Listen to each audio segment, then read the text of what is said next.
The class name is Information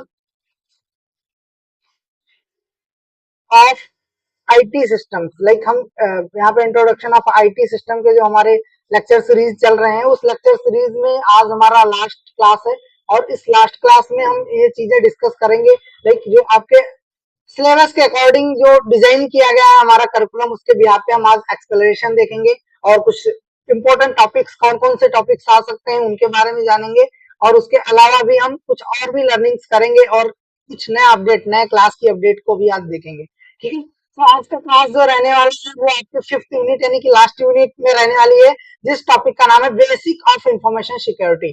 तो information security यानी कि साइबर सिक्योरिटी की बात हो रही है यहाँ पे, और साइबर सिक्योरिटी के बारे में हम लोग अच्छे से समझेंगे ताकि हमारे एग्जामिनेशन अच्छे हो सके, हम एग्जाम्स में अच्छे लिख सके और अच्छे मार्क्स हम गेन कर सकें। ठीक है, so, आप जल्दी से जल्दी अपने क्लासमेट्स, बैचमेट्स, अपने फ्रेंड्स को इन्फॉर्म कर दो ताकि जल्दी से जल्दी वो लोग जुड़ सके। और इसके बाद में हम लोग क्लास को शुरू करते हैं, इंटरेक्टिव क्लास को शुरू करते हैं और फिर इस टॉपिक को डिस्कस करते हैं जो आपके अकॉर्डिंग टू योर सिलेबस है।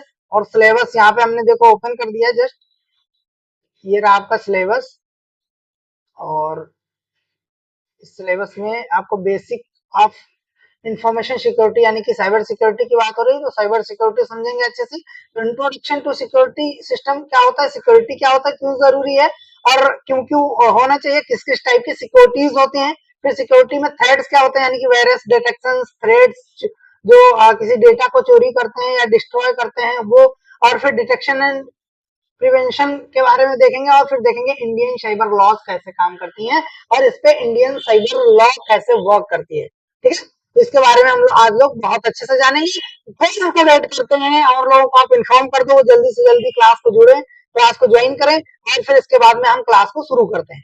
ठीक, तो 5 मिनट का हम लोग वेट कर लेते हैं। 5 मिनट में आप लोग प्लीज इन्फॉर्म कर दो और जिन लोगों ने चैनल को सब्सक्राइब करके नहीं रखा है वो लोग चैनल को सब्सक्राइब कर लो, क्योंकि हम एक नया वीडियो, नई सब्जेक्ट का वीडियो भी स्टार्ट करने वाले हैं। उसी के साथ जो कुछ सेकंड ईयर्स की क्लासेस स्टार्ट हो रही हैं, कुछ फाइनल ईयर्स की क्लासेस स्टार्ट हो रही हैं, तो एक साथ इन क्लासेस को हम लोग शुरू कर रहे हैं।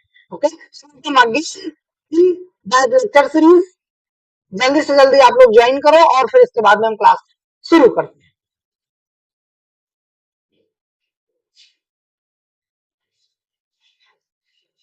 तो एक बार इन्फॉर्म कर दो सर, इन्फॉर्म कर दीजिए सबको।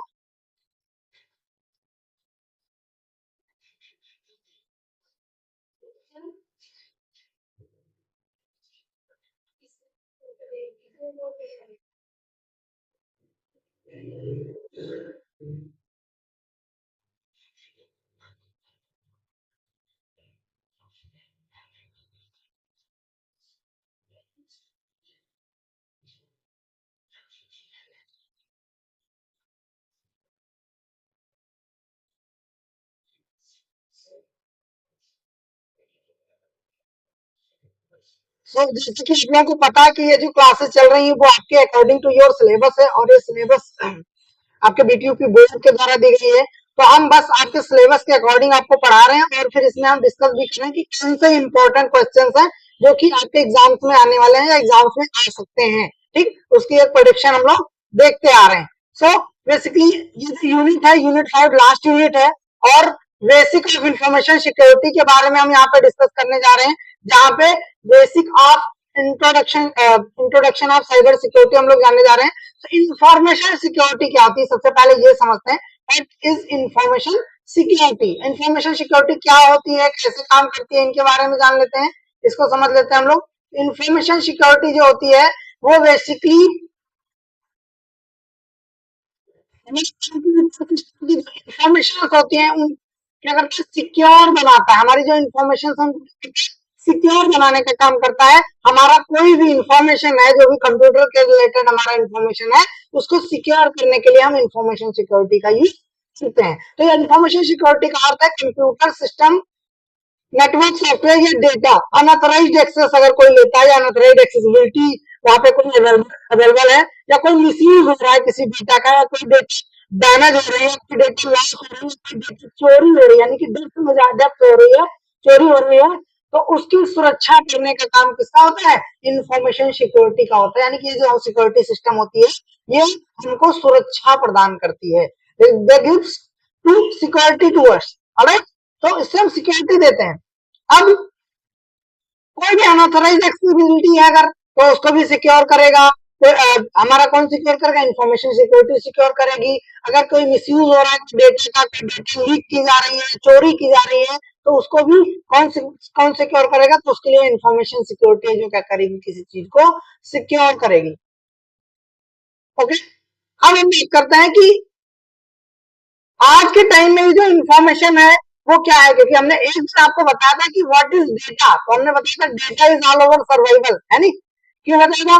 क्योंकि आपको पता है अभी आपका एक आधार कार्ड है, वो डेटा लीक हो गई, आपके पास पता चला कॉल आ रही है, सर वो आपके पापा ने बोला था इतना पैसा भेजने के लिए, या फिर आपके किसी फैमिली मेंबर ने बोला था इतना, पूरी इंफॉर्मेशन उनके पास आ जाती है। तो इसी के तरह से साइबर फ्रॉड हो जाते हैं और बहुत सारे ऐसे इलीगल एक्टिविटीज होती हैं जो इन्वॉल्व होते हैं किससे? आपकी डेटा से। तो इसीलिए कहा जाता है कि data is all over survival है इस टाइम पे भाई। आपकी एक छोटी सी इंफॉर्मेशन लीक हुई, देन हो गया काम आपका, है नहीं? क्यों? क्योंकि वहां पे बहुत सारी चीजें हैं भाई, जो सिक्योरिटी सिस्टम्स बनाई गई हैं, आपको भी बहुत जल्दी बिलीव होने लगता है कि अरे हमारी पर्सनल इन्फॉर्मेशन कैसे, हमारे पापा का नाम कैसे पता है, या पापा को ये प्रॉब्लम है कैसे पता है, उसकी इन्फॉर्मेशन उनको मिल जाती है, आपके मोबाइल से मिल जाती है, आपकी डेटा। अभी देखो एक अलग तरीके का फ्रॉड चल रहा है, जो पुराने फोन्स हैं, डेटा है, जो पुराना मोबाइल फोन है उसको बदले में कुछ ना कुछ देते हैं, और इसके बाद में उनका एक अलग अलग से उसके मोबाइल के थ्रू उसकी ईएमआई नंबर जो होती है उसके थ्रू फ्रॉड कर रहे हैं लोगों के ऊपर। अब उससे क्या है कि जो सिक्योरिटी सिस्टम उसको कैचअप नहीं कर पा रहे, पकड़ नहीं पा रहे हैं। क्यों? क्योंकि वहां पे उसकी जो इंफॉर्मेशन है वो इंफॉर्मेशन भाई वैल्यूएबल इंफॉर्मेशन है हमारी, अब वो किसी के पास चली गई, अब किसी के पास चली गई वो उसका मिसयूज करेगा, या फिर उसका जो भी प्रॉफिट लेना होगा वो उससे प्रॉफिट निकालेगा। तो कहीं ना कहीं ये इंफॉर्मेशन ही है जो बहुत वैल्यूएबल है और उसको आपको सिक्योर करना है। तो सिक्योर करने में ही हमारा इंफॉर्मेशन सिक्योरिटी काम आता है, यानी कि इंफॉर्मेशन सिक्योरिटी जो चीज है वो क्या है? हमारे डेटा को, हमारे एक्सेसिबिलिटी को, हमारे डेप्थ को, लॉसेस को क्या करता है? सिक्योर करने का काम करता है। क्लियर? अब जैसे एक एग्जांपल हम देखते हैं कि हम स्टूडेंट की एकेडमिक रिकॉर्ड है, आपकी इंफॉर्मेशन है, हमने आपके क्लास आपका एक डेटा शीट बना लिया, एडमिन ऑर्डर डाउन कर लिया, पता चला वो डेटा शीट कहीं लीक हो गई, कोई और कॉल कर रहा है या कोई फ्रॉड करके कॉल कर रहा है कि नहीं हम यहाँ से बात कर रहे हैं या ये बात कर रहे हैं, आप किसी एक्टिविटी के लिए इंटरेस्टेड हो, या फिर आप ये कोर्स ले लो, या फिर आप ये ले लो, ये ले लो, तो बहुत सारी चीजें ऐसे ऐसे फ्रॉड्स हो सकते हैं। तो उसके लिए क्या क्या क्या है कि आपको डेटा सिक्योर रखना है, यानी कि डेटा आपको सिक्योर करके रखना है। फिर आपके बैंक डिटेल्स हैं, अकाउंट डिटेल्स आपके मान के चलो है, और वो फिर इसके बाद में कहीं भी फ्रॉड हो रहे हैं, किसी के पास ऐसे पहुंच जा रहे हैं, तो वो भी वहां से आपके पास आपके साथ फ्रॉड हो सकता है। आधार है, पैन कार्ड है, पासवर्ड है, कोई आपका चला गया तो उससे कोई अनऑथराइज्ड एक्सेस मिल सकता है, कोई अनऑथराइज पर्सन उसको एक्सेस कर सकता है। इस वजह से ये सारी चीजें क्या है कि बहुत ज्यादा कॉन्फिडेंशियल हैं, यानी कि जैसे को कॉन्फिडेंशियल डेटा होती है, जैसे अभी हम बात करें कंपनी की कॉन्फिडेंशियल डेटा।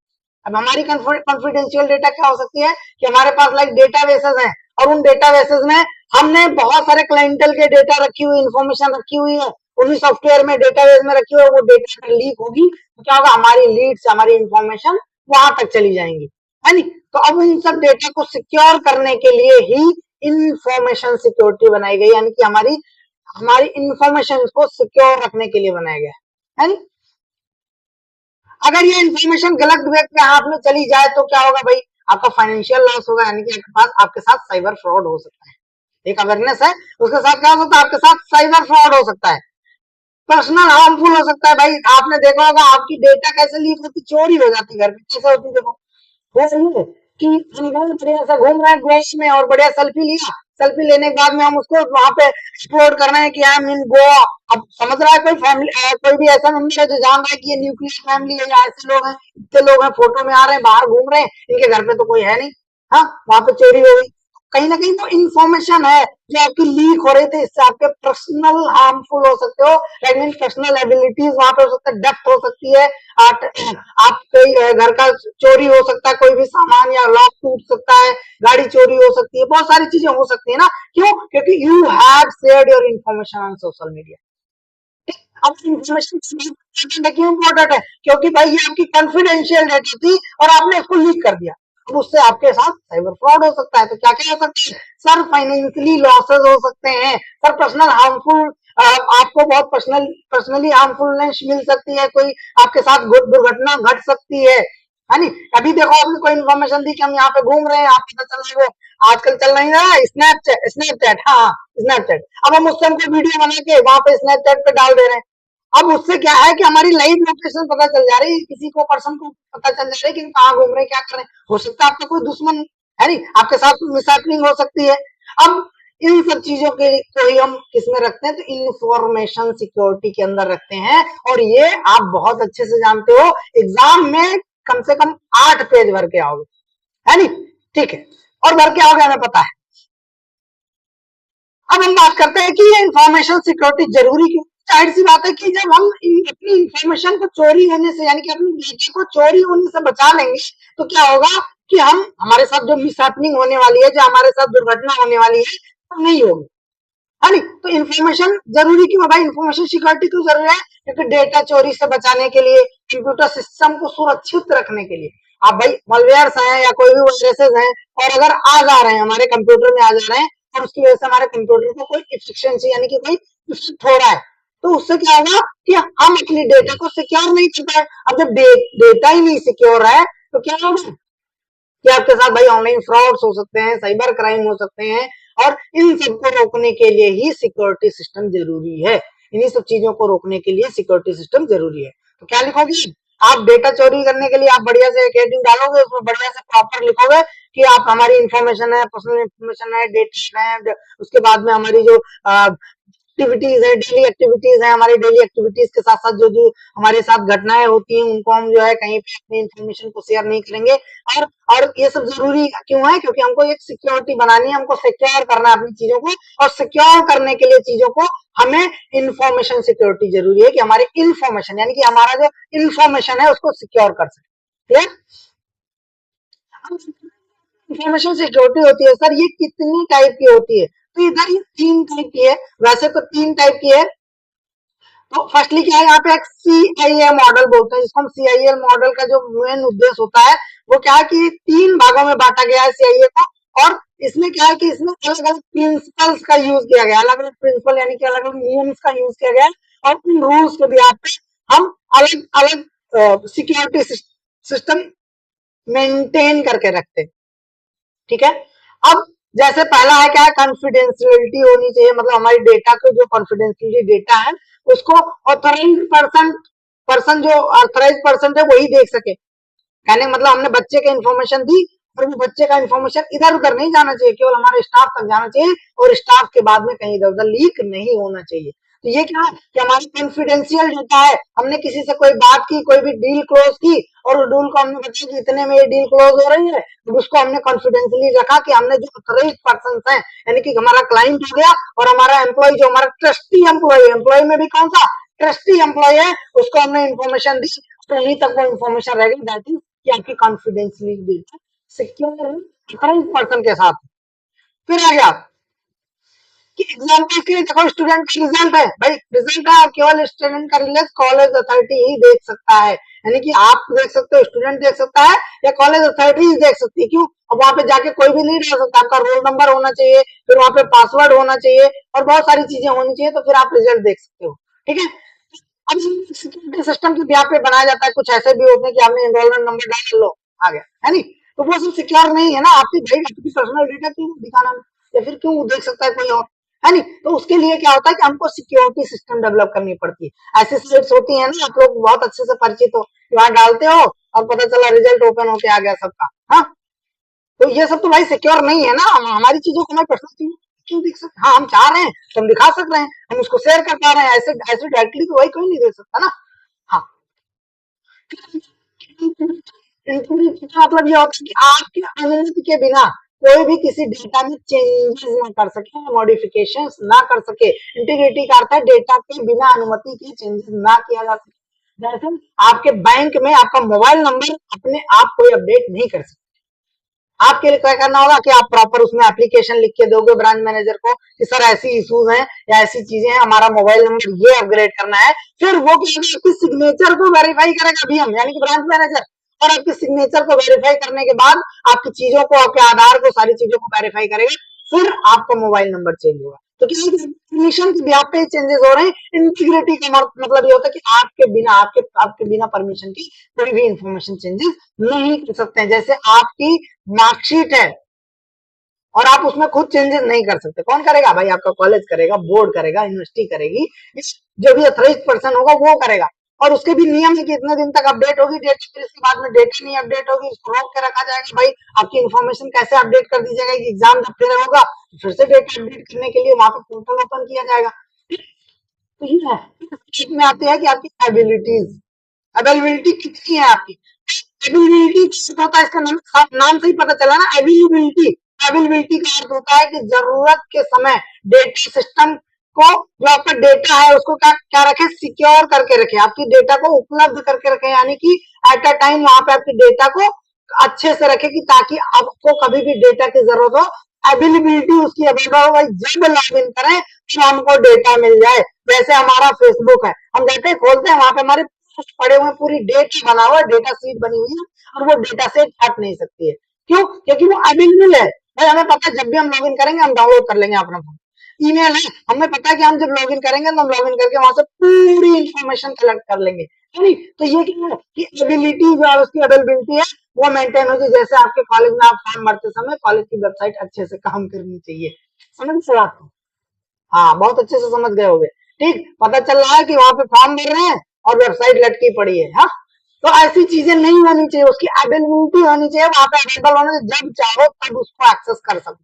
ठीक, बहुत आसान से उसकी अवेलेबिलिटी होनी चाहिए। तो अब देखो ये तीन चीजें हो गई, कॉन्फिडेंटली होनी चाहिए, इंफॉर्मेशन सिक्योरिटी, डेटा में इंटीग्रिटी होनी चाहिए, उसकी अवेलेबिलिटी होनी बहुत जरूरी है। क्लियर?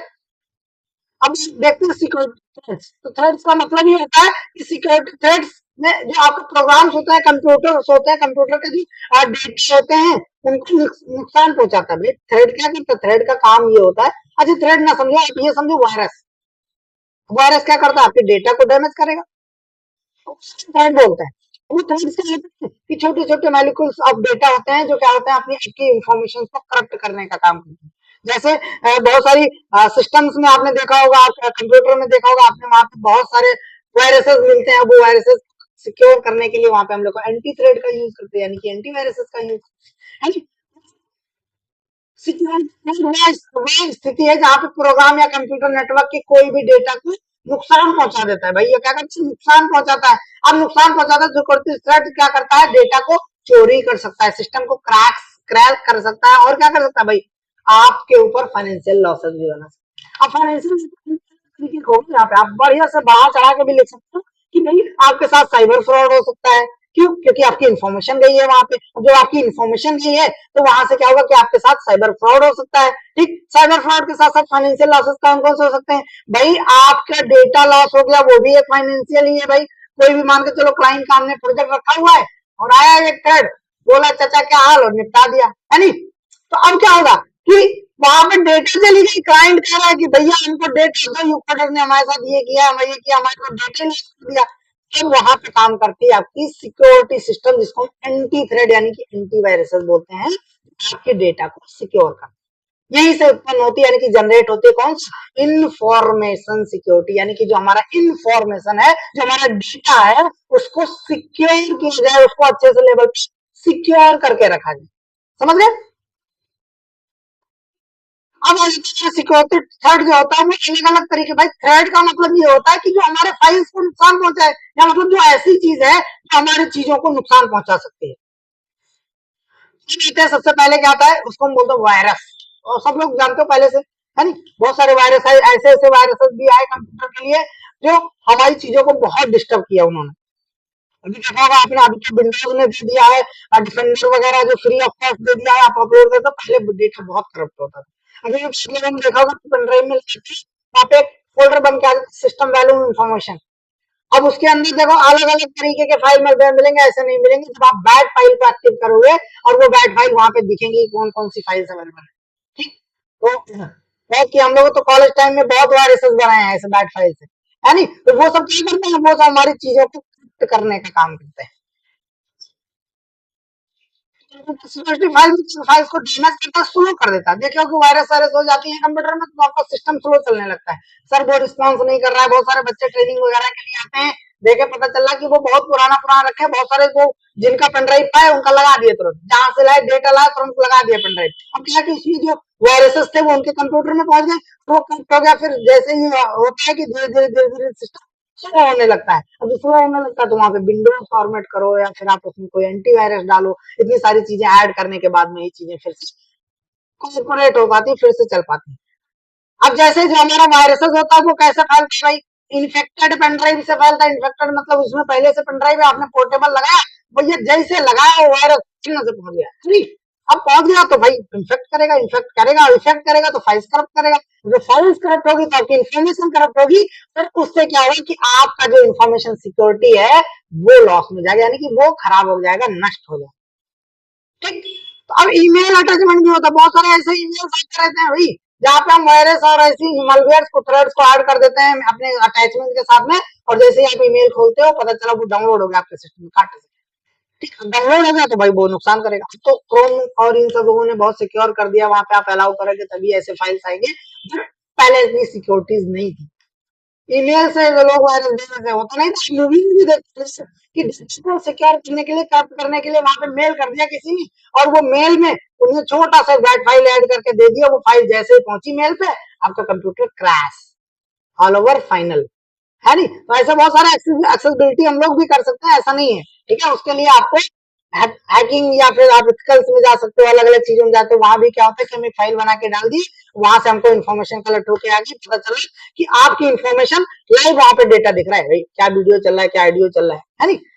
चीजों पे इफेक्ट होता है। फिर क्या होता है कि पायरेशन, जो सॉफ्टवेयर का पायरेशन होता है, आपने देखा यार क्रैक वर्जन डाउनलोड कर लिया, अब कोई भी सिस्टम है उसको लाओ क्रैक वर्जन उसका डाउनलोड करो, वो क्रैक वर्जन में उन्होंने क्या किया, चेंजेस कर दिए, उनने चेंजेस कर दिया कुछ छोटे बड़े malwares दी, और वो जब आप सिस्टम में इंस्टॉल करोगे तो कुछ दिन बाद धीरे धीरे धीरे धीरे आपकी फाइल्स को डैमेज करती जाएंगी, आपकी इन्फॉर्मेशन को उठा उठा के सर्वर पे क्लाउड पे भेजते रहेंगे।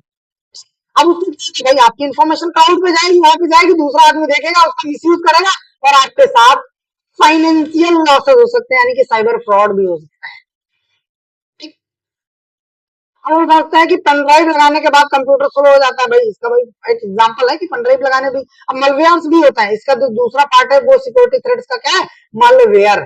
मलवेयर क्या होता है, तो मलवेयर का मतलब है कि जो मेलिशियस डेट सॉफ्टवेयर होते हैं, मेलिशियस सॉफ्टवेयर होते हैं, ये क्या करते हैं, हमारी चीजों को नुकसान पहुंचाते हैं, बहुत ज्यादा नुकसान पहुंचाते हैं, और इन्हीं को हम क्या बोलते हैं, मलवेयर्स बोलते हैं, मलवेयर्स। तो ये मलवेयर्स किस चीज से होते हैं, तो सॉफ्टवेयर सेक्शन में भी होते हैं, जैसे आपका टॉर्जन, बहुत सारे टॉर्जन सॉफ्टवेयर हैं, टॉर्जन सॉफ्टवेयर के क्या है, फेक सॉफ्टवेयर के रूप में आता है। फिर वर्म्स आ गया, आपका वर्म हो गया, फिर स्पेयरवेयर हो गया, स्पाईवेयर हो गया, ये सब क्या इन्फॉर्मेशन को चोरी करते हैं, ये क्या है, हमारे थ्रेड्स हैं, इनको हम मलवेयर बोलते हैं। तो ऐसे मलवेयर से हम अलग अलग देखो फायरवॉल्स बनाए गए हैं, और बहुत सारे फायरवॉल से हम अपनी चीजों को सिक्योर करते हैं। सॉरी,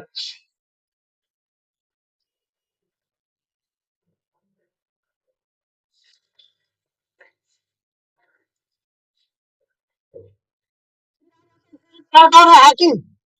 हैकिंग का है आपके बिना अनुमति के अगर कोई आपका इंफॉर्मेशन नेटवर्क के थ्रू घुस जाता है, या कोई घुसपैठिया आपके कंप्यूटर में घुस जाता है और आपकी इंफॉर्मेशन कलेक्ट कर पाता है, डाउनलोड कर पाता है, फाइल्स कलेक्ट कर पाता है, अपने मन से फाइल्स को डिलीट कर पाता है, तो उनको बोलते हैं हैकर्स, यानी कि हैकिंग। और हैकिंग का अर्थ है आपके बिना अनुमति के आपके कंप्यूटर सिस्टम के नेटवर्क में घुसना, और हैकिंग का उद्देश्य मतलब उनका उद्देश्य में क्या है कि उनको हैक करना, या उनको फाइल को करप्ट करना, डाउनलोड करना, या उन फाइल्स को कहीं ना कहीं अपलोड करना, या उनका मिसयूज करना, समझ।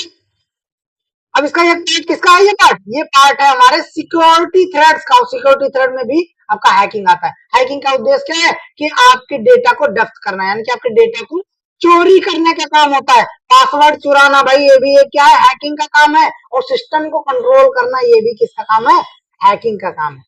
अच्छा, आपकी अनुमति है तो आपने एनएडेक्स डाउनलोड कर दिया, टीम व्यूअर डाउनलोड कर दिया, तो उससे क्या हो रहा है कि उस टीम व्यूअर से आप वहां पे एक्सेसिबिलिटी ले पा रहे हो, किसी चीज को एक्सेस कर पा रहे हो, लेकिन अगर आपके बिना बताए, आपकी चीजों को बिना शेयर किए, हमने यहाँ से उसको आपके आईपी को ट्रैक करके, या हमने कोई फाइल भेज के वहां से ट्रैक कर लिया, आपकी इन्फॉर्मेशन को यहाँ पे चुरा लिया, आपकी डेटा को चुरा लिया, आपके आपके साथ बहुत सारी चीजें, आपकी डेटा आ गई, हमने आपको बताया, शुरू से बता रहा हूँ कि ऑल ओवर सर्वाइवल होता है आपका डेटा, और वो आपकी डेटा अगर किसी के पास पहुंच गई भाई, कुछ ना कुछ तो होगा, है नहीं? आपके साथ फाइनेंशियल लॉसेस हो सकते हैं, यानी कि साइबर फ्रॉड हो सकता है, या फिर आपकी डेटा चोरी हो सकती है, आपकी इंफॉर्मेशन चोरी हो सकती है, और उससे आपको बहुत बड़ा नुकसान पहुंच सकता है। ठीक है, अब लाइक एग्जांपल किसी ईमेल का फेसबुक अकाउंट हैक कर लेना भाई, हैकिंग, ये तो हैकिंग के अंतर्गत ही आता है। आपकी डेटा चोरी कर लेना, आपकी चीजों को कर लेना। ठीक, फिर फिशिंग, ये बहुत अच्छी टॉपिक है भाई। फिशिंग मतलब ये होता है, फिशिंग हमने लोगों को, वो होता है वो मछली पकड़ने वाली चीज, है नहीं, जिससे हम मछली पकड़ते हैं। अब उस मछली पकड़ने वाली चीज को वहां पे देखो एक चारा लगाई जाती है, कोई वहां पे कुछ चारा आटा लगा दिया गया, या कोई और भी जीव जंतु लगा दी गई, फिर उसको हमने नदी में डाल दिया। अब वो क्या फिश है, वहां पे क्या होगा कि जो भी फिश आएगी वहां से गई, और उसने उसको पकड़ा, खाया, उसको उसके मुंह में अटक गया और खींच लिया। फिशिंग साइबर क्राइम है, जिसमें fake email ID, fake SMS, fake websites, भाई एक वेबसाइट बनाई हमने कि ये देखो ये चीजें हमने प्रोवाइड करा, आपने देखा बहुत सारा फ्लिपकार्ट, ये देखो ऑफर, वो देखो ऑफर, अरे आप भी भेजते, हमने देखा है कॉलेज के ग्रुप्स में भेजते रहे थे कि ये देखो फ्री मिल रहा है, 2 रुपए मिल रहा है ये सामान। वो पता चल रहा है कि डोमेन ही अलग है, फ्लिपकार्ट का फ्लिपकार्ट लिखा हुआ है, फ्रॉड कार्ट लिखा हुआ है, ऐसे लिखा हुआ है, उसका नाम ही चेंज है। वहां से आपने पेमेंट कर दिया, आपने तो ऑर्डर कर दिया कि हमने फ्लिपकार्ट से ऑर्डर किया, आया क्या आया, क्योंकि एक फिशिंग थी, और उस फिशिंग के में आप फंस गए, ट्रैप हो गए, उस फिशिंग में फंस गए, फंस गया, और उसको क्या खींच लिया गया, तो खींच लिया गया, आपके पैसे चले गए भाई, आपको फाइनेंशियल लॉसेस मिल हो गए। तो ऐसी होती है फिशिंग। फिशिंग के मतलब से ही पता चला कि हम भैया चार्ज कर रहे हैं, और चार्ज डाल के कुछ ना कुछ वहां से कलेक्ट कर, हमने बताया भाई फ्री में मिल रहा है, बहुत लोग अभी समय ट्रेनिंग चल रहा है, बहुत लोग फ्री में ट्रेनिंग करा रहे हैं, फ्री में ये करा देंगे, 50 बच्चों करा देंगे, 100 बच्चों करा देंगे, 200 बच्चों फ्री में करा देंगे। पता चल रहा है कि वो फिशिंग कर रहे हैं। जब आप आओगे तो आपके पास बहुत सारी चीजों को वो ये चार्ज दे दो, वो चार्ज दे दो, या फिर आपको उस लेवल की ट्रेनिंग नहीं दे रहे, आपकी क्लास अलग चला रहे हैं, बैच अलग चला रहे हैं, ये भी एक तरीके की फिशिंग है। ठीक, तो इन सब चीजों से दूर रहो। तो ये फिशिंग कैसी होती है, हमने चारा डाला और आपने उसको जल्दी से पकड़ लिया, वहां से आपकी इंफॉर्मेशन लीक हो गई, है नी, तो ये है फिशिंग। जैसे फिर मशीन को हम कॉल करते हैं कि सर हम इस बैंक से बात कर रहे हैं, कोटक महिंद्रा बैंक से बात कर रहे हैं, और आपकी हमको सॉफ्टवेयर चेंजेस करने हैं, आपके अकाउंट में चेंजेस करने हैं, कुछ बदलाव लेने हैं, फिर उस बदलाव की वजह से आप क्या कहते हो कि ठीक है सर, आपने सीबीबी भेज दिया, आपने ओटीपी भेज दी, और उसके साथ फाइनेंशियल लॉसेस हो गए, यानी कि साइबर फ्रॉड हो। तो ये इसी को हम कहते हैं फिशिंग। फिशिंग भी क्या आता है, किसमें आता है, सिक्योरिटी थ्रेट्स में ही आता है भाई, अपनी चीजों को सिक्योर रखना है आपको। ठीक, उसी लिए हम इस सब्जेक्ट को भी इसमें पढ़ भी रहे हैं, समझ रहे हैं, नहीं तो आपको पता है साइबर सिक्योरिटी बहुत ब्रॉड लेवल की चीज है, अलग लेवल की चीज, लेकिन अभी हम इसमें जो पढ़ रहे हैं केवल इसलिए पढ़ रहे हैं कि हम चीजों को अवेयर कर सके, और हम इंजीनियर्स हैं, ऑलरेडी क्लाउड पे काम कर रहे हैं, तो हमारे पास ये चीजें होनी चाहिए कि क्या क्या चीजें गलत हो सकती हैं। अब जैसे यहाँ पे देखो एक ग्राफिक, जिसका साइबर थ्रेड है उसमें मलवेयर अटैक्स आ गए, आपकी फिशिंग अटैक आ गया, man man in the middle, man in the middle होता नहीं कि हम वो बिचौलिया जो होता है, बिचौलिया, ब्रोकर, ऐसे टाइप के लोग भी फ्रॉड करते हैं। फिर पासवर्ड अटैक छोड़ गया, आपका सोशल इंजीनियरिंग हो गई, फिर एडवांस फिशिंग थ्रेड्स हो गए, फिर इसके बाद में आपकी डीनियल सर्विसेज हो गई, डेटा हो गए, फिर एसक्यूएल इंजेक्शन भी एक चीज है जो सिक्योरिटी में आती है। जो एसक्यूएल इंजेक्शन क्या होता है कि एसक्यूएल इंजेक्शन लगा के हम उसमें एसक्यूएल की इंफॉर्मेशन को, यानी कि डेटाबेस के डेटा को कलेक्ट कर सकते हैं, चुरा सकते हैं, कर सकते हैं, उनको हम डिस्ट्रॉय कर सकते हैं, उनको डाइवर्ट कर सकते हैं, समझ। इन सब चीजों को मेंटेन करने के लिए साइबर थ्रेट्स में हमें इंफॉर्मेशन सिक्योरिटी पढ़नी होती है। इंफॉर्मेशन सिक्योरिटी से हमें पता चलता है कि हम अपनी चीजों को, अपनी इंफॉर्मेशन को, अपनी डेटा को कैसे सेव कर सकते हैं। तो उसको सेव करने के लिए हम वहां पे क्या करते हैं कि हम अपनी सिक्योरिटी सिस्टम को मजबूत बनाते हैं, और मजबूत बनाने के लिए एंटीवायरसेस हैं, मलवेयर्स हैं, फायरवॉल्स हैं, आपकी खुद की निगरानी भाई हम देखते हैं हमारे सिस्टम में कोई नई फाइल तो नहीं है, कैसे पहुंच गई यहाँ पे, है नहीं, तो उनको चीजों को आप मैनुअली भी देख सकते हैं। आज बात करते हैं कि डिटेक्शन एंड प्रिवेंशन क्या होता है। अब देखो ये हमारी, देखो यहाँ पे डिटेक्शन और प्रिवेंशन हमारा एक टॉपिक है भैया, और इसी टॉपिक को हम आज बना रहे हैं। ये आपकी आपके सिलेबस में भी है, और हम आपको बता दें कि ये इंपॉर्टेंट टॉपिक भी है, ये आपके एग्जाम्स में आने वाला है, ये आने वाला है सिक्योरिटी के, ये सारे मिलवेयर्स और ये सारी चीजें आएंगी आएंगी, फिक्स है कि ये पूरा पूरा यूनिट आपके लिए इंपॉर्टेंट है, पूरा पूरा यूनिट आपके लिए बहुत इंपॉर्टेंट है, मोस्ट इंपॉर्टेंट जो लोग अब ये मान के चलो मेरी तरफ से कि अगर जो लोग सोच रहे हैं कि हम सर केवल पासिंग मार्क्स लेके आ जाएं, वो केवल ये टॉपिक पढ़ लें, ये केवल cyber security basic information of security अच्छे से आप पढ़ लो, आपका एग्जाम आसानी से क्लियर हो जाएगा। अच्छे मार्क्स गेन करने तो आप हमारा ये लेक्चर देख अच्छे से देख लो, समझ लो, और भैया आपके पास कॉपी आएगी तो हमें पता है कि हमने बता दिया छोटी छोटी चीजें, तो भर के तो आप आओगे, है नहीं, तो भी आप कर लोगे, हमें पता है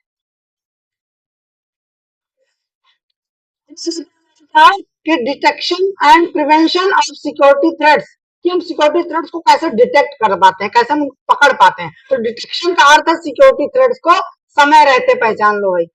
कैसे पहचानोगे? कमेंट इशू हो रहा है, कुछ ना समझ में आ रहा है, कमेंट करो, मैं वेट कर रहा हूँ, मैं तो आपके कमेंट का इंतजार करता हूँ यार रोज, लेकिन कोई कमेंट ही नहीं करते हो। हाँ, कम से कम करो, आपको इन्फॉर्मेशन मिलेगी, बताया जाएगा, समझाया जाएगा अच्छे से। आप कमेंट आउट कर सकते हो, अपनी चीजों को शेयर कर सकते हो, यहाँ पे कुछ पूछना है वो भी आप पूछ सकते हो, नहीं पूछ सकते तो हमारी क्लास को अप्रिशिएट कर सकते हो। हाँ,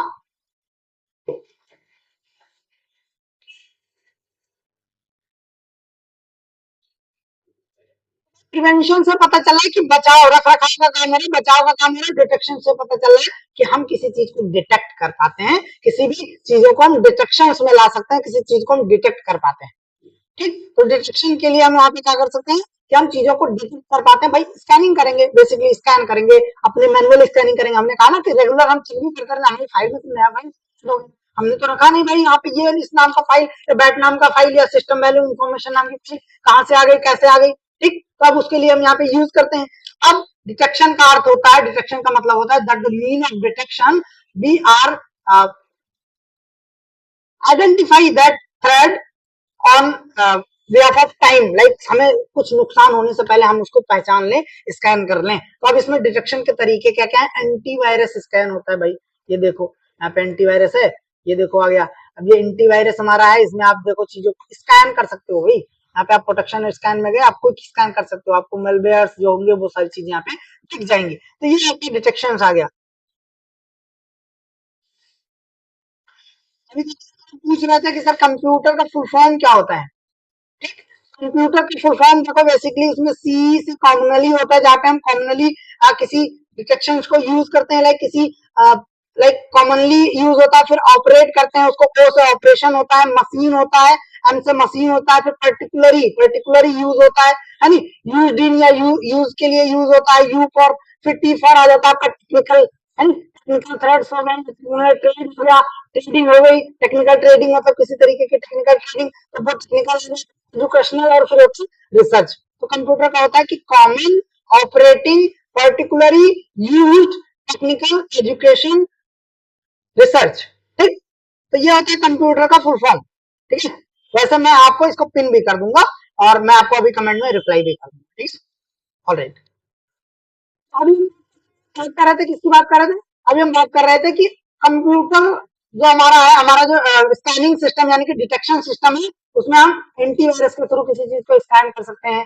फायर अलर्ट की बात करें, फायरवॉल अलर्ट की बात करें, फायरवॉल अलर्ट से हमें पता चलता है कि भैया हमारे इंटरनेट के थ्रू कोई भी थ्रेड यानी कि कोई भी वायरस आ रहा है हमारे सिस्टम में, और इसकी वजह से वहां पे फायरवॉल स्कैनिंग अलर्ट का यूज किया जाता है कि कोई भी डेटा है पहले ही आपको इन्फॉर्मेशन मिल जाएगी। आपने कोई वेबसाइट ओपन करनी है तो पहले अलर्ट आ जाता है, don't open this dangerous website, है नी, तो ये फायरवॉल काम करता है। फिर आगे आपका सिस्टम परफॉर्मेंस चेक, भाई तो सिस्टम का परफॉर्मेंस सही होना चाहिए, क्योंकि डिटेक्शन से पता चलता है कि परफॉर्मेंस अगर स्लो हो रही है तो कहाँ पे वहां पे कौन सी फाइल डिटेक्ट कर रही है, फाइल आपकी प्रॉब्लम क्रिएट कर रही है। फिर सिक्योरिटी नोटिफिकेशन, भाई वहां पे आपने एंटीवायरस को बहुत सारी चीजों को डाल रखा है तो आपको नोटिफिकेशन मिलता रहे, है नी, डिटेक्शन चलता रहे। देखो अब इसमें क्या ये बैकग्राउंड में चल रहा है, रनिंग इन बैकग्राउंड। तो बैकग्राउंड कैसे चले, क्योंकि आपकी सिक्योरिटी को बार बार लूप में चेक करता रहेगा, बार बार लूप में चेक कर रहा है चीजों को। प्रिवेंशन क्या है? प्रिवेंशन के नाम से ही पता चला किसी चीज को प्रिवेंट करना, बचाव करना, रख रखाव करना। और किसी चीज का बचाव करना तो प्रिवेंशन का अर्थ है थ्रेड से आने से पहले आप उसको रोक सको, मतलब कोई भी नुकसान होने से पहले आप उसको चीजों को रोक सको, समझ सको। तो उसके लिए भाई प्रिवेंशन के उपाय कहते हैं, आप अपना पासवर्ड लॉक करके रखो भाई, अच्छे से पासवर्ड लिखो, ऐसा पासवर्ड लिखो कि पता चले कि दो पुरखे आ जाए उनके और फिर पता चला पासवर्ड नहीं पता कर पाए, है नी। तो अब उसके लिए क्या करोगे, आप वहां पे पता चला कि बहुत सारे हैशटैग यूज करो, जैसे हमारा हम पासवर्ड यूज करते हैं, हमारे पास जो भी पासवर्ड मिलेगा आपको वो 40 प्लस डिजिट से मिलेगा, जो बहुत ज्यादा सिक्योर होगा और वो याद भी रहता है। समझ रहे हो? तो अब क्या है कि हमको सिक्योरिटी लेके आनी, चीजों को याद रखना है, प्रिवेंशन करना है, तो हम अपने पासवर्ड को स्ट्रॉन्ग रखेंगे, एंटीवायरस सॉफ्टवेयर को इंस्टॉल रखेंगे, प्लस अपडेटेड भी रखेंगे। मार्केट में आया हो तो उसको डिटेक्ट नहीं कर पा रहा, डिटेक्शन नहीं कर पा रहा है, सारे एंटीवायरस नहीं डिटेक्ट कर पा रहा है, तो एंटीवायरस में भी अपडेट आते रहते हैं, उनको अपडेटेड रखना चाहिए। आपको एंटीवायरस इंस्टॉल करके अपडेट करके रखना चाहिए। जो अननोन लिंक है, कोई नया लिंक आ रहा है उसका भी नहीं, तुरंत फिशिंग हो जाए, पता चले व्हाट्सएप पे आया, अरे यार अच्छा दिख रहा है, ये तो बढ़िया फोटो लगा हुआ है, लव क्लिक करें, और वहां पे क्लिक किया और पता चला लॉल, है नहीं? तो अब इसके लिए क्या करोगे? तो अब इसके लिए आपको पहले ये बचाव रखना है कि अननोन लिंक से उनको क्लिक नहीं करना है। रेगुलर डेटा बैकअप करनी है आपको, रेगुलर आपके डेटा को बैकअप लेते रहने की, कभी कोई सिक्योरिटी एडिट होती है या कोई भी सिक्योरिटी प्रॉब्लम करती है तो चीजों को ओरिजिनल सॉफ्टवेयर यूज करना, पायरेटेड नहीं यूज करना है भाई, कि सर क्रैक वाला मिल रहा है सर, हमें हम पता चला ये सॉफ्टवेयर खरीद रहे थे सर, वो हमको 2000 का मिल रहा था, हमने क्रैक डाउनलोड कर लिया, क्रैक कर लिया उसको सर। अब आपने तो क्रैक कर लिया, लेकिन उसके पीछे कोई ना कोई मंशा है, आपकी इंफॉर्मेशन को लेके जाएगा वो, भाई ऐसे नहीं है, ऐसे तो नहीं करेगा। आपने अलाउ कर दिया कॉन्टेक्ट, ले लिया कॉन्टेक्ट, आपने अलाउ कर दिया फाइल, ले लिया फाइल। हाँ, अब जब आपकी चीजों को वो रख रहा है तो वो आपको फ्री में सॉफ्टवेयर दे रहा है। तो ऐसी चीजों से दूर रहो। आप अच्छे काम कर रहे हो, वो कर रहे हो, स्टूडेंट पर्पज से तो चलो ठीक है, आपके पास कोई उतनी इन्फॉर्मेशन नहीं है, लेकिन कॉर्पोरेट में हमेशा चीजों को सिक्योर रखने के लिए, ये नहीं पता चल रहा है कि वहां हम देख रहे हैं कि वो सॉफ्टवेयर क्रैक करके डाल रखे हैं, है नहीं? उन सब चीजों का ओरिजिनल सॉफ्टवेयर आपको रखना है, पेड सॉफ्टवेयर रखने हैं जो भी दी गई है। फीचर्स ऑफ एंटीवायरस सॉफ्टवेयर दिख रहा है कि रियल टाइम प्रोटेक्शन होता है भाई, जो आपके एंटीवेलवेयर से उनका डिटेक्शन, ऑटो स्कैनिंग होनी देती है, अलर्ट सिस्टम होता है, बैकअप सिचुएशन होती है, सिचुएशन होती है, स्कैन करता रहता है, और स्कैन करके हमको जो हमारा फ्रेंडली सॉफ्टवेयर वो वर्क करता रहता है। देखो भाई एक्टिव है, इसका काम ही है कि एक्टिव है, ठीक, एक्टिव पड़ा है। अब यहाँ पे एक्टिव एक्टिव यहाँ पे दिख रहा है, इसकी एक्टिवनेस दिख रही है क्योंकि ये सारी चीजों को सिक्योर करना है। अब आते हैं सबसे इंपॉर्टेंट टॉपिक इसका, साइबर लॉज क्या है भाई, ये कानून भी बनाया गया है क्या इसके लिए, है नहीं? हाँ, इसके लिए भी कानून बनाए गए हैं, और इसको हम बोलते हैं आईटी एक्ट 2000, यानी कि आईटी एक्ट 2000 बोलते हैं इसको। ये जब 2000 में लाई गई थी तो इसमें क्या था कि हम आईटी एक्ट के थ्रू भारतीय साइबर कानून, यानी कि जो साइबर अपराध हो रहे हैं उनके लिए कानून बनाई गई। तो साइबर लॉ एक कानून है जो कंप्यूटर, इंटरनेट, डिजिटल डेटा और साइबर क्राइम संबंधित अपराधों को नियंत्रित करता है। जैसे आपका पैसा कट गया तो कहाँ जाओगे? साइबर। हाँ, आपके फोन में कोई दिक्कत हो गई, मतलब फोन आपका गायब हो गया तो कहाँ जाओगे?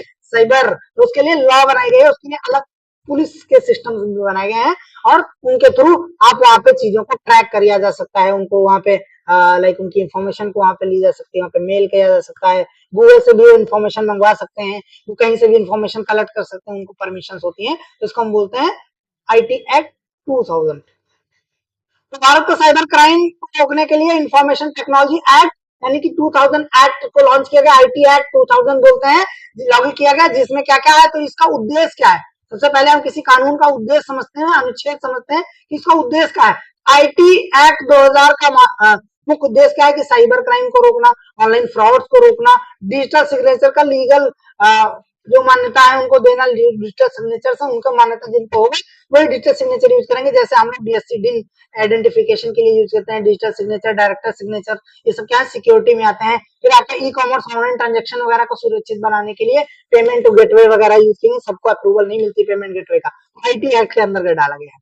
ठीक है, common cyber crime in India क्या क्या चला है भाई? हैकिंग, हैकिंग चल रही है, पैसा कट जा रहा है सर, वो जो है हमारी डेटा चली जा रही है, हमारी इन्फॉर्मेशन चली जा रही है, पता चला हम यहाँ बैठे हैं, किसी का इन्फॉर्मेशन कलेक्ट करके रख ले रहे हैं, है नहीं?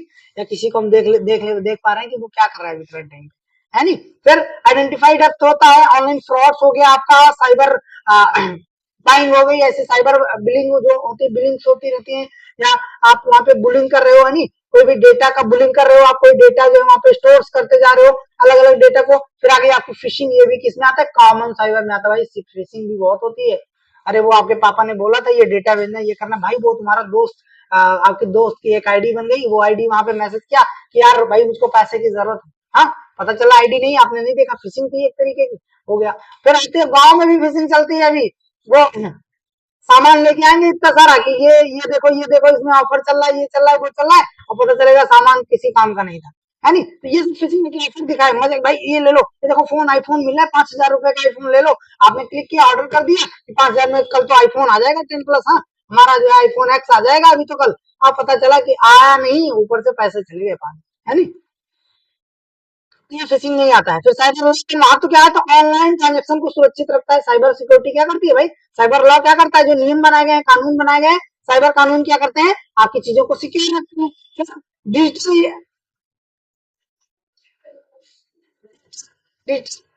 एविडेंस जो होते हैं वो कोर्ट की मान्यता मिलती है, मतलब जो आईटी एक्ट के अंदर है, वो क्या है कि आपके डिजिटल जो इंफॉर्मेशन है उनको कोर्ट ने मान्यता दे दी है कि आप उसको एज एविडेंस यूज कर सकते हैं, वीडियो बना लेते हो, है नहीं। अभी कल का मैटर बताता हूँ मैं अपने होम टाउन गया हुआ था और फिर वहां से मैं निकला, तो रास्ते में मैंने क्या किया, एक जगह थोड़ा सा हुआ कि एक कुछ मिसहैपनिंग हो रही थी, कोई एक्टिविटी हो रही थी, उसका हमने वीडियो बना लिया। अब उसके बाद में जो है पुलिस वाले और ये वो बार बार कह रहे हैं कि सर जो है आप ये चीजें कर लिए, ये हो गया वो हो गया। हमने कहा भाई ये तो एविडेंस है, वो एक्चुअली किसी और के साथ हो रहा था, वो बेचारा उसमें फंस रहा था, तो हमने वहां पे जागरूकता दिखाई और हमने क्या किया, वीडियो रिकॉर्ड कर लिया। तो ये एविडेंस कहीं एविडेंस है, तो इसको आप रख सकते हो।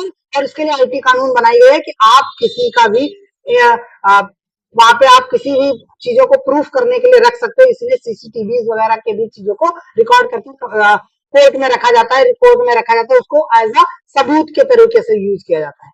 ठीक, यूज जो होते हैं वो भी आईटी एक्ट के अंदर ही आता है, आईटी लॉ के अंदर ही आते हैं। तो अब आईटी लॉ के भी अलग अलग सेक्शंस हैं, इनको आप देख लेना, याद कर लेना। सेक्शन 67 है पब्लिशिंग ऑफ ट्रांसमिशन की है, 67B, 67A, ठीक। फिर इसके बाद में आपका आ गया 67C, ये सब के अलग अलग प्रिवेंशन के लिए बनाई गई है आईटी एक्ट। इनको आप अच्छे से पढ़ लोगे, स्क्रीनशॉट ले लो, अच्छे से पढ़ लेना। वैसे भी मैं अपने डिस्क्रिप्शन में इसको पिन कर दूंगा, ठीक है। वैसे मैं नोट्स में भी इसको अच्छे से डिस्क्राइब कर दूंगा। तो happy learning with you coders guys, IT system की इस लेक्चर सीरीज का आज समापन हुआ। फिर हम लोग बहुत सारी चीजों को सीखे, समझे, जाने। ये ग्राफ भी आप याद कर सकते हो, आप इनके बारे में याद करना चाहो तो याद कर लो कि क्या होता है पब्लिशिंग ट्रांसमिटर ऑब्जेक्शन मटेरियल की 3 इयर्स ऑफ इंफॉर्मेशन यहाँ पे रख सकते हो, फाइन भी लग सकता है भाई। आप डेटा पब्लिश कर रहे हो, ट्रांसमिशन कर रहे हो, एक्सक्यूशन है, लीगल एक्टिविटीज है, चिल्ड्रन की जो है अलग अलग हरासमेंट है, वो भी बहुत सारी चीजें इन्वॉल्व होती हैं। तो ये सब आईटी सेक्शन यानी कि आईटी लॉ, साइबर लॉ के अंतर्गत आते हैं, इनको आप अच्छे से पढ़ लोगे, है नी।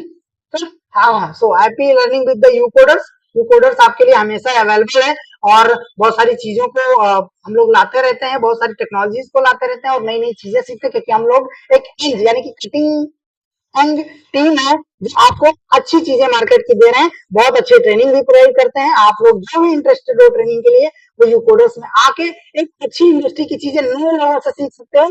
जिस पुरानी चीजें हम नहीं सिखाते हैं जो मार्केट में जा चुकी है, मार्केट में नहीं है, आपको नया सीखना है, नई तरीका सीखना है, एम के साथ में कोड करना है, आपको नई एक अच्छी मार्केट प्लेस में अच्छी जॉब पानी है भाई, तो आप यू कोडर्स के साथ में ट्रेनिंग भी कर सकते हो। तो ये देखो कुछ ट्रेनिंग का मेड्यूल है, ज्यादा समय नहीं लूंगा और इसके लिए थोड़ा सा मैं ब्रीफ करना चाहूंगा कि हम लोग के यहाँ समर ट्रेनिंग की जो एडमिशन है वो ओपन हो चुके हैं ऑलरेडी। हमारे यहाँ समर ट्रेनिंग की क्लासेस के कुछ ऐसे बीटेक के स्टूडेंट्स हैं जिनकी क्लासेस ऑलरेडी स्टार्ट हो चुकी हैं। अब उसके लिए प्री रजिस्ट्रेशन भी आपके जो आपके एग्जाम के जस्ट बाद में जो ट्रेनिंग होगी उसके लिए प्री रजिस्ट्रेशन शुरू है। तो हम अलग अलग स्टूडेंट्स को अलग अलग different different type of training भी कराते हैं, जैसे सीएसआईटी का कराते हैं, मैकेनिकल इंजीनियरिंग का कराते हैं, ये हमारे बीसी हो गया, एमसीए हो गया, बीटेक हो गया, एमटेक हो गया, बीएससी सीएस हो गया, diploma CSIT, PGDCA, PGDWD, PGIOT, O level, A level, ऐसे स्टूडेंट्स को हम क्या देते हैं, ट्रेनिंग यानी कि समर वेकेशनल ट्रेनिंग। फिर एक मीन स्टैक पे हम ट्रेनिंग देते हैं, मान स्टैक पे देते हैं, ASP.NET पे ट्रेनिंग देते हैं, वो भी लेटेस्ट टेक्नोलॉजी यानी कि कोई टेक्नोलॉजी पे, एंड्रॉइड में कोटलिन, जावा, पीएचपी, पाइथन में एआईएमएल, जेंगो के साथ में ओडो आते हैं, जावा कोड, इसके बाद डेवऑप्स पे भी हम ट्रेनिंग कराते हैं। तो बच्चे क्लाउड पे काम करना चाहते हैं, बहुत अच्छा मार्केट आने वाला है। आने वाले समय में आपको पता है एआई के चलते बहुत सारी चीजें आ रही है, मार्केट प्लेस में इश्यूज आ रहे हैं, आप क्लाउड में स्विच कर सकते हो अपने AWS, Azure, Jenkins, ऐसे बहुत सारे टूल्स हैं जिनका यूज आप सीख सकते हो और इसमें इंटरनेशनल मार्केट में भी इसकी बहुत जॉब अपॉर्चुनिटीज है। ठीक, आईओटी पे आप ट्रेनिंग कर सकते हो। उसी के साथ साथ हम मैकेनिकल, इलेक्ट्रिकल, इलेक्ट्रॉनिक्स और सिविल इलेक्ट्रिकल जैसे ब्रांचेस के भी बच्चों को हम ट्रेनिंग प्रोवाइड करते हैं, जहाँ पे पाइथन, रोबोटिक्स, आर्डिनो, साथ में प्रोग्रामिंग, एम्बेडेड सिस्टम, और हम आपको लेटेस्ट जो इंडस्ट्रियल, बहुत सारी कंपनियां क्या होता है आपको आर्डिनो सिखा देंगी, यूनो सिखा देंगी, ये सिखा देंगी, वो सिखा देंगी। भाई वो प्रोजेक्ट्स ना, वो काम जो प्रोजेक्ट आ रहा है वो केवल प्रोटोटाइपिंग के लिए आप यूज करते हो। हम आपको इंडस्ट्रियल माइक्रो कंट्रोलर, जैसे ये आपको वहाँ पे जो STM32 मिल गया जो कि इंडस्ट्रियल माइक्रो कंट्रोलर है, PLC इंडस्ट्रियल कंट्रोलर्स है, उन पे काम करने का मौका मिलेगा। मैकेनिकल में आप कैटिया, कैड, मैकेनिकल में आप CNC प्रोग्रामिंग, इन सब चीजों को सीख सकते हो। सिविल में भी आप चीजों को ऑटो कैड हो गया, आपका जो है रैबिट हो गया, इन सब चीजों पे काम कर सकते हो। आपको कंप्यूटर एडेड डिजाइन सीख सकते हो, और किसी भी डिजाइनिंग ये सारी चीजें इंक्लूड होती हैं। सो अगर आप चाहते हो तो हमने देखो यहाँ पे एक स्टेप भी बनाई है जिसको हम फॉलो करके ट्रेनिंग प्रोवाइड करते हैं। लाइक स्टार्टिंग में आपकी फाउंडेशंस बनाएंगे, हम बिल्डिंग करेंगे, टेक्नोलॉजी सेशन रखेंगे, टेक्नोलॉजी डिस्कस करेंगे अच्छे से,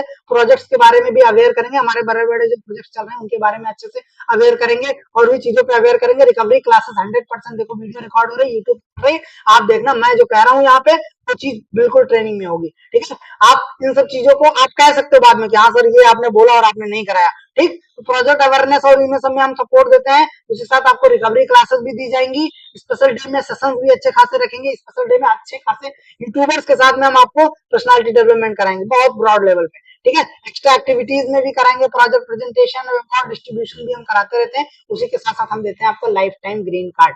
ठीक है, ये क्या होता है कि आप यूकोडर से एक बार जुड़ते हैं और हमेशा के लिए जुड़ जाते हो भाई। ठीक, कि आपने एक बार हमारे साथ वर्क किया, देखो बहुत सारे बच्चों का कॉल आता रहता है, सर वो हमारा एक प्रोजेक्ट फंसा हुआ देख लीजिए, हमारे सामने यहाँ पे काम कर रहे हैं, इस कंपनी में काम कर रहे हैं, यहाँ पे ये रिक्वायरमेंट पड़ रही है सर, ये जरूरत पड़ रही है सर, और हमको नहीं पता, हमको नहीं आता है। ठीक, तो हम वहाँ पे भी सपोर्ट प्रोवाइड करते हैं, यानी कि लाइफ टाइम सपोर्ट हम आपको देते हैं, प्लेसमेंट से लेकर सारी चीजों के लिए। ठीक है, so if you are interested, already offers चल रहे हैं, हर कॉलेज में ऑफर्स चल रहे हैं, अच्छे लेवल पे ऑफर्स चल रहे हैं, हमारी टीम को कांटेक्ट कर सकते हो। टीम के कांटेक्ट नंबर यहाँ पे देखो मेंशन किए गए हैं बाहर, आप यहाँ से आप उनको, हमारी टीम को कॉल कर सकते हो। अलग अलग हमारी जो टीम अवेलेबल है वहां पे, वो आपको अलग अलग कॉलिंग के सपोर्ट दे देंगे, आप उनको कॉल करके बात कर सकते हो। ठीक है, तो ये है आपका कॉन्टेक्ट, आप वेबसाइट से भी कॉन्टेक्ट कर सकते हो, अदरवाइज ये प्रोस्पेक्टस से आप कर सकते हो। नोट्स के नीचे हम ये प्रोस्पेक्टस ऐड कर देंगे ताकि आपको आसानी हो सके हमको कॉन्टेक्ट करने में। So thanks to you. जो अगर आपने चैनल को सब्सक्राइब नहीं किया अभी तक तो चैनल को सब्सक्राइब कर लीजिए, ताकि हम लेटेस्ट जो क्लासेस चलाएंगे उनकी इंफॉर्मेशन आप तक पहुंचा सकें। Thank you again and again, and happy learning with the uCoders. Thank you.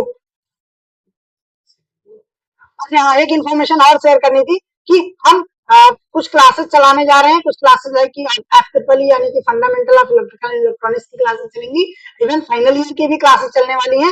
Final year में एम्बेडेड सिस्टम की क्लास हम लोग चलाने वाले हैं, पूरा प्रॉपर नोट्स होगा, प्रॉपर प्रैक्टिकल होगा, कि ताकि आपके अंदर कोई कंफ्यूजन नहीं हो। भाई आप एग्जाम में बस जाओ, हमारी लेक्चर सीरीज को याद रखो कि शुरू हो गए, और शुरू हो गया तो लोग काफी भरते जा रहे हो, भरते जा रहे हो, है नहीं? तो ऐसी चीजों को भाई बहुत अच्छे से आप पढ़ो, चीजों को समझो, और थोड़ी सी अप्रिशिएट करो। कमेंट कुछ लोग आप कमेंट नहीं करते, आप अच्छे से कमेंट आउट करो, हम आपके लिए अच्छी चीज, तो हम वीडियो का एक्सपीरियंस बढ़ा रहे हैं ना, धीरे धीरे चीजों को और ला रहे हैं। हो सकता है कल परसों में आपको और अच्छे लेवल पे अच्छी लेवल की क्लास प्रोवाइड करें, हम और भी ज्यादा उसको, आप चीजों को अप्रिशिएट करते रहो, आप मैसेजेस करते रहो, और हम बहुत अच्छी लेक्चर सीरीज लेके आने वाले हैं, ये आपके एग्जाम में बहुत सपोर्ट करेंगे। ठीक है, वहां पे पता चला कि यहाँ पे दे रहा हूँ, वहां पे पे करके जो क्लासेस लेते हो ना, पेमेंट करने के बाद वो क्लासेस हम आपको दे रहे हैं, और एक मेंटरशिप के साथ में। क्यों? क्योंकि भाई हमने भी डिप्लोमा किया हुआ है, हमने भी बीटेक किया हुआ है, हमने भी एमटेक किया हुआ है, तो अब क्या है कि हम जानते हैं ना कि डिप्लोमा लेवल का स्टूडेंट्स किस लेवल पे पढ़ते हैं, किस चीज को जानते हैं, और इसीलिए क्विक लर्निंग प्रोवाइड कर रहे हैं आप।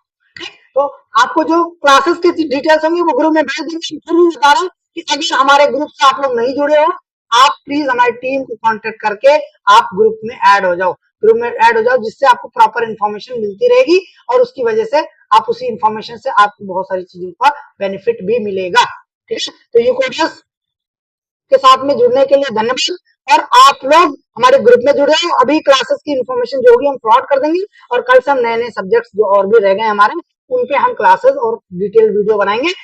क्लास का जो हमारा IT सिस्टम है, इस पे हम एक इम्पोर्टेंट क्वेश्चंस का भी वीडियो लेके आएंगे, जल्दी लेके आएंगे, पब्लिश करेंगे, तो उसको भी आप लोग देख लेना, उसको हम रिकॉर्डेड रखेंगे, लाइव नहीं रखेंगे। ठीक है, हैप्पी लर्निंग विद द